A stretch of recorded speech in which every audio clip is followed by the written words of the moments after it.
48 سال میں اگر وہ ہمارے ہندو بھائیوں کا قتل عام کرتا تو کتنے کر لیتا.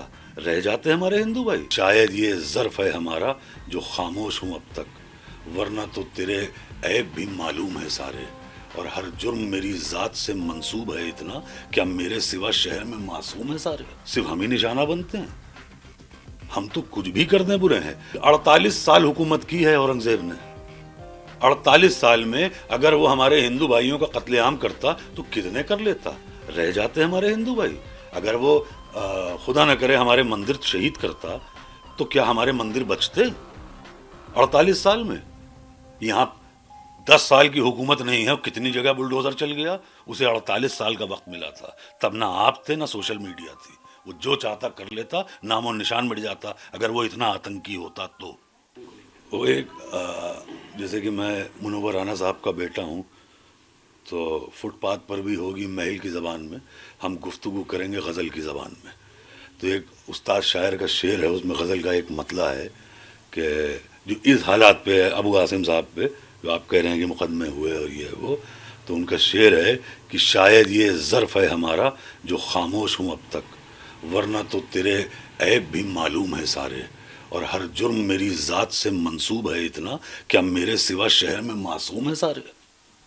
صرف ہم ہی نشانہ بنتے ہیں، ہم تو کچھ بھی کر دیں برے ہیں. بھائی میں کہہ رہا ہوں اورنگزیب خراب تھا، میں کہہ رہا ہوں کہ ایک اچھا بھلا آدمی وہ تھا بہادر شاہ ظفر، وہ بھی خراب تھا.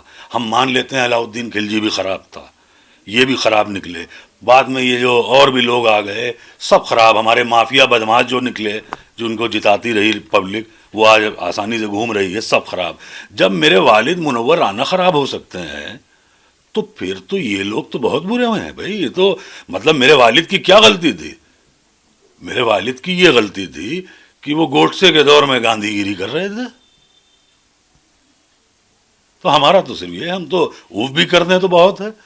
ہم تو یہ مطلب ہمارا حال اس وقت یہ ہے کہ آپ میرا گلا دبائیے اور میری آنکھیں بھی باہر نہ ہوں.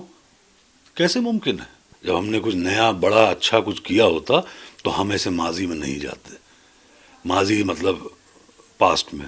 اردو کی بات آ گئی تو اب جیسے بھی ہمارے ہاں کہا گیا کہ اردو زبان خراب ہے. اب بتائیے صاحب، فراق گورکھپوری اتنا بڑا شاعر، رگھوپتی سہائے نام تھا ان کا تخلص تھا فراق گورکھپوری.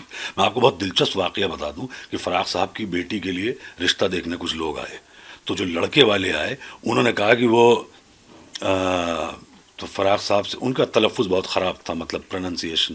تو وہ فراق صاحب سے کہنے لگے، لڑکے کے باپ ان کے والد، کہ اچھا تو آپ شاعر ہیں؟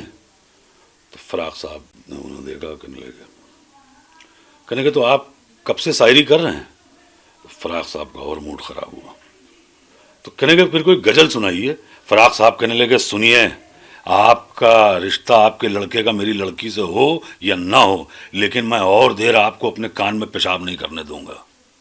فراق صاحب کہتے تھے، پروفیسر تھے رگھوپتی صاحب فراق گورکھپوری. فراق صاحب کہتے تھے کہ اردو اس لیے پڑھ لو کہ اگر کل کو افسر بن جاؤ تو افسر معلوم بھی دو. تو یہ تھی اردو زبان. اور رہی بات یہ جو اتہاس اور پاسٹ، یہ دیکھیں یہ دوہرا ماپدنڈ ہے. میرا ماننا یہ ہے کہ آپ یہ دوہرا ماپدنڈ لے کے نہیں چل سکتے. آپ کو مغل سے نفرت ہے اور مغلئی پسند ہے، تو یہ میری سمجھ کے باہر ہے نا. پھر آپ مغلئی بھی بند کرا دیجئے پورے ملک میں. مغلئی سے آپ کو محبت ہے، مغل سے نفرت ہے.